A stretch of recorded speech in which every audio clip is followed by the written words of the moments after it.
lady in the bedroom. Always. Ladies and gentlemen, tonight I will be using sarcasm in that I may say one thing when in fact I mean something completely different. It's great to be here.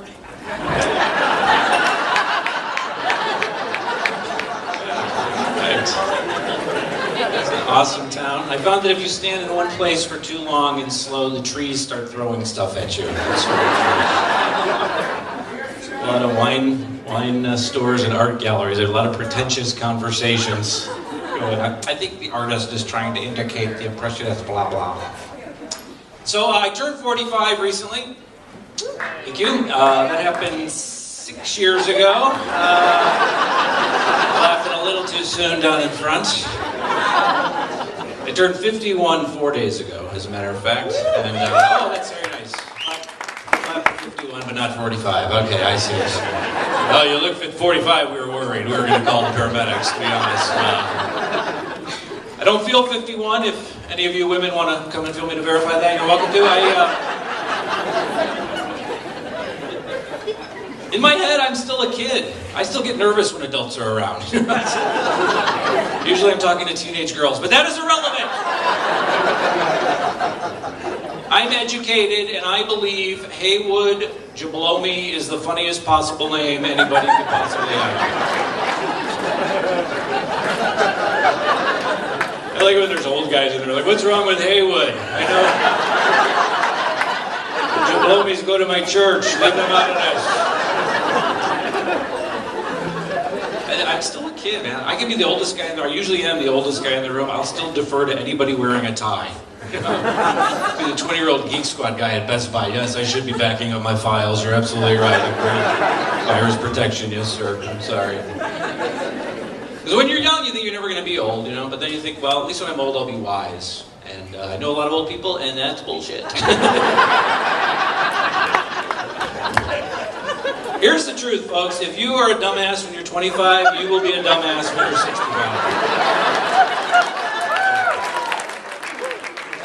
There's no magic geriatric Wilford Brimley fairy that sneaks into your bedroom on your 65th birthday and explains the mysteries of the universe while warning you about the dangers of diabetes. Diabetes. The truth is, smart people just live longer than dumb people. Because smart people don't blow their hand off with a homemade firecracker. Or mix up their own gasoline in the basement to beat the system. If you've got an 80-year-old grandfather still kicking around, it's probably because he never said, watch this, before bungee jumping off of the roof of the trailer. The body's going. I had a scare. I woke up the other day, my arm was numb, I couldn't move, I thought I was having a heart attack. And I remembered I had played darts the night before. Now I get irritated at anything. That's how you know you're getting old. And stupid stuff that shouldn't bother me. Like, I got a haircut at Supercuts. You know why they're so cheap? Because they suck. That's why. Here's $10, Lefty. Make me look like I need a helmet to go for a walk, huh? Really, super? Should they be allowed to use that word? That's false advertising, isn't it? We need more truth in advertising. Taco Bell, it's late, you're drunk, we're open. Condoms, no deposit, no return. Tampons, probably you don't need to buy condoms.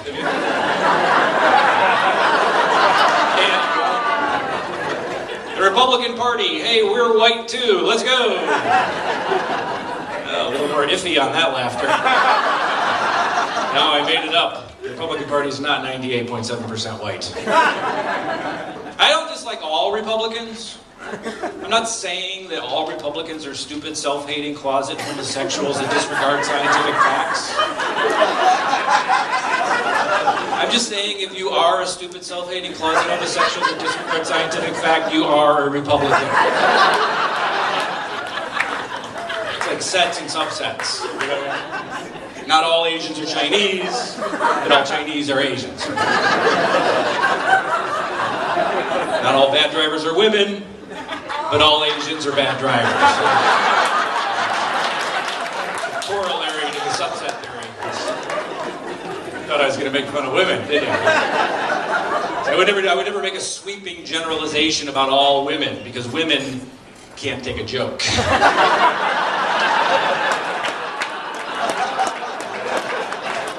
they'd have to laugh, otherwise they're bright to me. Speaking of women, I got in a big argument with my ex-fiance recently. Apparently she prefers the term wife.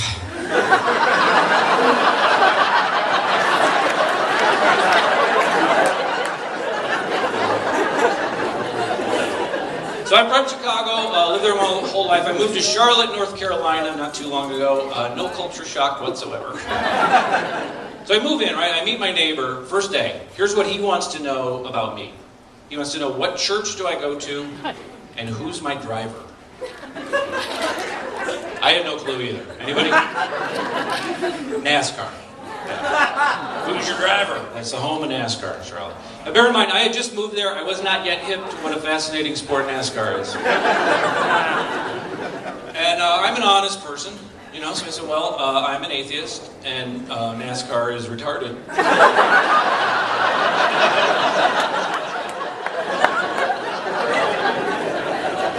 The funny part was the look on his face as he tried to decide which of those things to hate me for.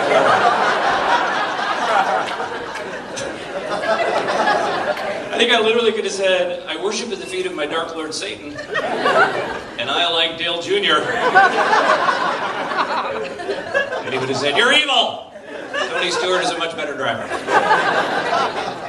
Let me just back up real quick. I just want to say, I used the word retarded a second ago. I want to be very clear that I'm not making fun of anybody with special needs. I just think it's a word. I don't think words can hurt you unless you let them hurt you. You know, but I know that's a hot button word. A lot of people get upset about that word. I do find it ironic that the people who seem to get most upset about that are wops and Polacks. So I want to be very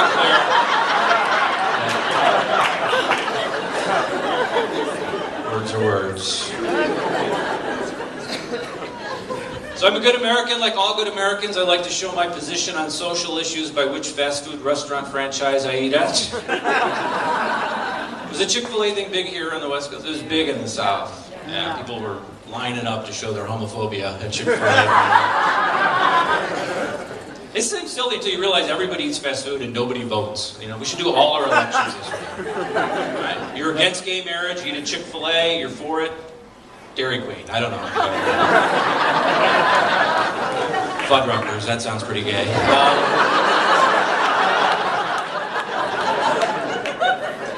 Pro-life, you go to Wendy's, you're pro-choice, Subway. You'll let you choose. I think the gay community handled the whole thing wrong, the Chick-fil-A thing. Here's what I think they should have done. And I know they do look to me for advice. Instead of avoiding it or protesting, I think they should have gone there. Every gay person, every meal, every day, until Chick-fil-A was known as the gayest fucking place in the world. Gayer than the Catholic Church.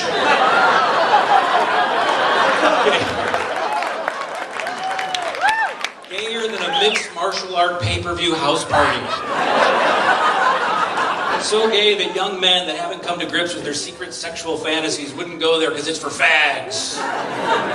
The drive-thru should just be a line of Miatas and Mini Coopers all around the building. That's how a gay person wins an argument. They like throw the Bible at you. In the Bible, who cares? We're Americans. We make up our own Bible, right? Keep what you like, throw out what you don't. The Bible says a lot of words. It says you shouldn't eat shellfish. Yeah, Red Lobster loves that. The Bible says if a man rapes a woman and gets caught, he has to marry her. Which is a very aggressive way to call dibs.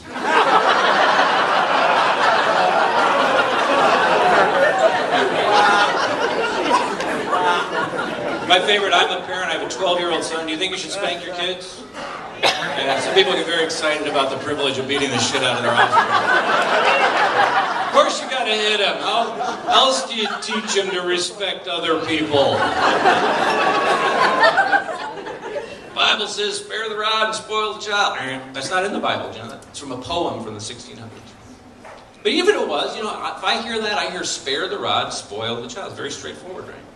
So how come Bible thumpers and child abusers hear the opposite? If you spare the rod.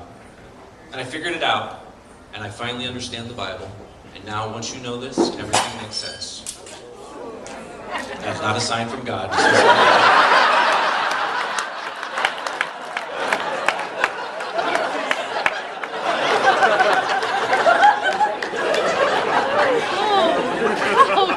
Here is the secret of the Bible. The Bible is sarcastic.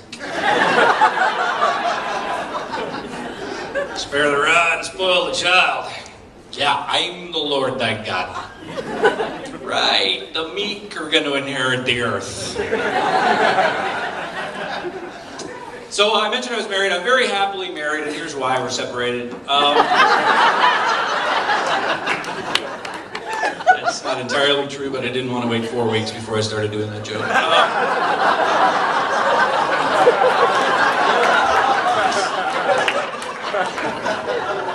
Here's what I have learned about women. They are not men. That's it. That's all I know. Everything else is a mystery. And obviously we're different physically from what I've heard. Videos that I've seen on the internet. But ladies, I think you'll agree with me on this. We don't think the same way. We don't communicate the same way, fair to say. Which is fine. But here's my example. Here is a disagreement between two men and the same disagreement between a woman and a man. Two men. First guy will say something like, I don't think most Holiday Inns have a bar. Simple enough. Second guy says, I think most Holiday Inns do have a bar. First guy says, why would you think that? Second guy says, I travel a lot, I stay in a lot of hotels. My personal experience is most Holiday Inns have a bar. And the first guy says, cool.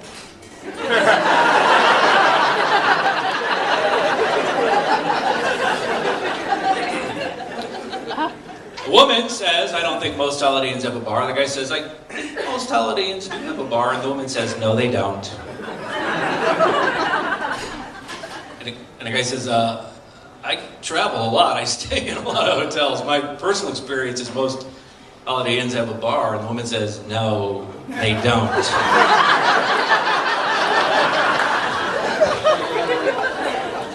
And the guy says, seriously? I'm on the road like 200 days a year. Probably stay in 50 Holiday Inns every year, and every one I have ever stayed in has had a bar in it. And the woman says, no, they don't again, as if repeating it somehow makes it true. So the guy very calmly goes on the internet to holidayinn.com. He downloads a fucking list of every Holiday Inn that's got a bar. And then he gets a map of the United States, as big as that thing. He sticks push pins in the location of every Holiday Inn that's got a bar. He wraps that up as her birthday present and gives it to her. And she says, you're a jerk. Thank you guys. Enjoy the rest of the show.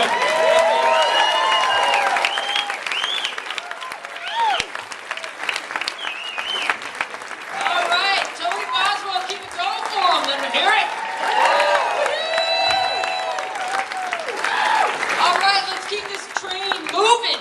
New next comic coming to the stage, Hills from Miami, Florida, and you've seen him on Nickelodeon. Please put your hands together for Dave Williamson, everybody. Dave Williamson.